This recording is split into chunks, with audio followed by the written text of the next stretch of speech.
રાજકોટ જિલ્લામાં લેટર કાંડને લઈ હવે રાજકીય ગરમાવો આવ્યો છે। તેવામાં કોંગ્રેસે તેના પર પ્રહાર કર્યા છે। કોંગ્રેસ નેતા અમિત ચાવડાએ ભાજપ પર પ્રહાર કર્યા। ભાજપમાં આંતરિક લડાઈનું આ પરિણામ છે તેવું અમિત ચાવડાએ કહ્યું। ભાજપમાં પ્રદેશથી લઈ ગામ સુધી જૂથવાદ છે। રાજકોટમાં અનેક નેતાઓના જૂથ છે। વોર્ડ પ્રમુખો અને પેજ પ્રમુખમાં પણ જૂથવાદ છે। ભાજપના પાપનો ઘડો ભરાઈ ગયો છે જે ગમે ત્યારે ફૂટવાનો છે। ભાજપમાં સત્તા અને ભ્રષ્ટાચારમાં ભાગ બટાઈની લડાઈ છે।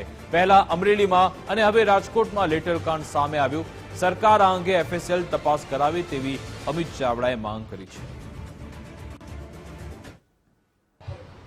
આજે ભાજપમાં જે સત્તાની લડાઈ છે, જે ભ્રષ્ટાચારની ભાગબટાઈની લડાઈ છે, જે એમનો આંતરિક અસંતોષ છે, જૂથવાદ છે, જે ઉકળતો ચરુ છે, એ ક્યાંક ને ક્યાંક લેટર કાંડના સ્વરૂપમાં ધીમે ધીમે બહાર આવી રહ્યો છે।